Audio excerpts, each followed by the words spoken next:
मन तुम्हारा सब रिपोर्ट ठीक है, समझ गए।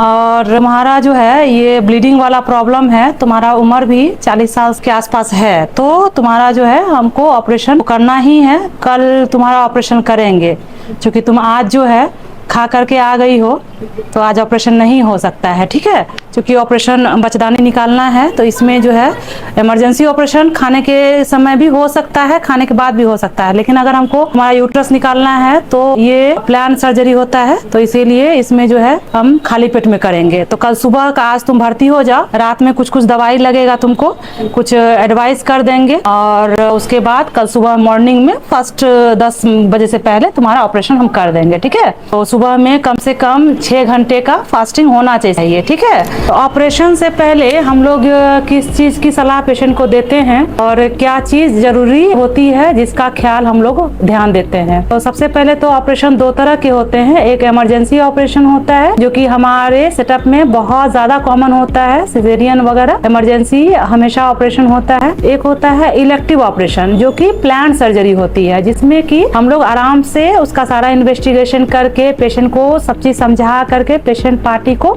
सारी चीजों की जानकारी दे करके सारी रिपोर्ट्स नॉर्मल रहती है तो हम लोग करते हैं। तो ये इनका हिस्टेक्टमी होना है कल मॉर्निंग में, और इनको मैंने सलाह दी है आज शाम में भर्ती हो जाने को।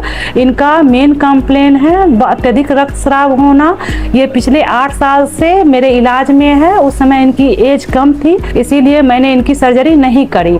आज इनका 40 ईयर्स के अराउंड उम्र हो रहा है और अत्यधिक रक्तस्राव होने के कारण इनको ऑपरेशन करना पड़ रहा है। तो रात में मैंने इसलिए इनको बोला क्योंकि रात में सबसे पहले तो यहाँ पे रहेंगी तो पेशेंट थोड़ा सा एंजाइटी जो होता है ऑपरेशन से पहले, तो उसके लिए हम लोगों को जो दवाई देनी होगी वो देंगे। उसके अलावे हम लोग डिवॉर्मिंग करते हैं, यानी कि कीड़े की दवाई देते हैं पेशेंट को, और टेटवेक की सुई लगती है ऑपरेशन से पहले, वो ये आज रात में हम लोग दे देंगे।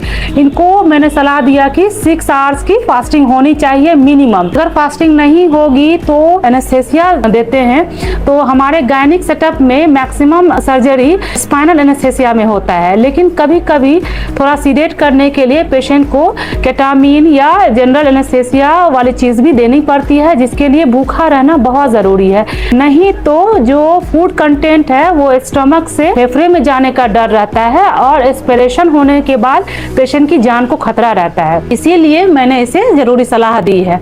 तो आप ऑपरेशन से पहले एजेंसी में अगर आते हैं तो अगर पेशेंट खाई हुई भी है, हम लोग स्पाइनल एनेस्थेसिया पे करते हैं, तो हमें मजबूरी होती है, जैसे कि प्लेसेंटा प्रीविया है, अत्यधिक रक्तस्राव हो रहा है और बच्चा फंसा हुआ है, या और भी कोई ऑब्स्टेटिक इमरजेंसी है, तो उसमें हम लोगों को जल्दबाजी में मरीज और बच्चे के जान बचाने के लिए करनी पड़ती है सर्जरी। अगर कोई प्लान सर्जरी है तो उसमें भूखा रहना बहुत जरूरी है।